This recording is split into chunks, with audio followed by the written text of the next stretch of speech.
Hello our peeps, this is Astrid. Welcome again to my channel. Today I am doing a small review of MIYA gouache. This gouache is the first ever gouache that I ever owned and bought. I have been using this gouache for the past 2 months to practice, and I will also be doing a laputa Iron Giant robot time-lapse painting with them after the review to demo the vibrancy and the smoothness of this gouache.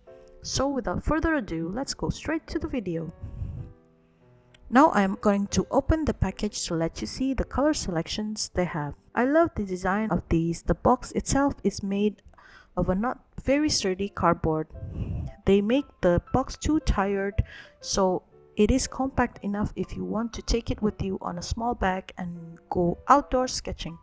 But beware, it is also a cardboard box and the tube itself is not very reliable.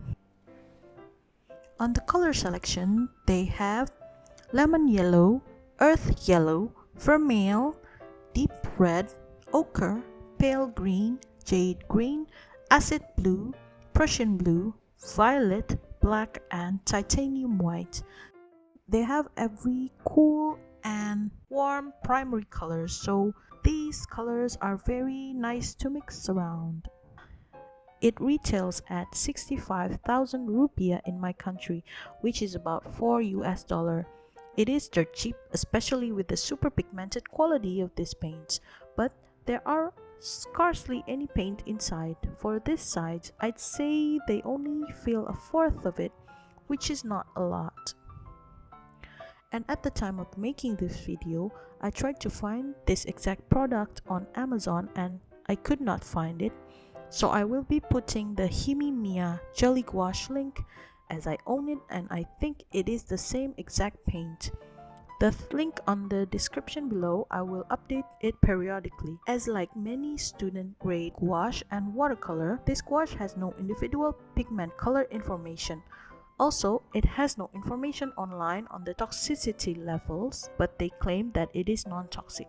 They are so cheap, but they are very pigmented. You can use only a little and thin them down with water and will have the same effect I would have with my more expensive watercolors in the looks and pigmentations. And this is officially the first painting I ever did with gouache.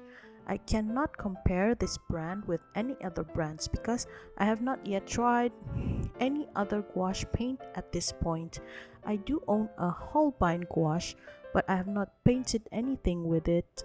I only tried it out to see the texture difference between the cheaper student grade and the professional grades.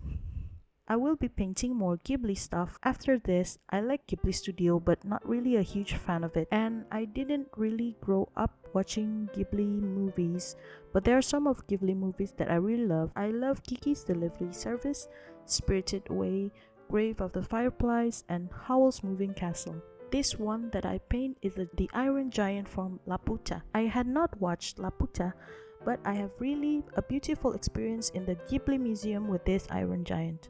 The statue of it was put on the top story of the Ghibli Museum, and it was a really magical scenery when you go up. The museum itself is very stylishly European, and Ghibli Museum is a place that you have to experience yourself to appreciate. Painting this scenery really brings back great memories. Anyway, hope you enjoyed today's video and learned something from it. See you again tomorrow.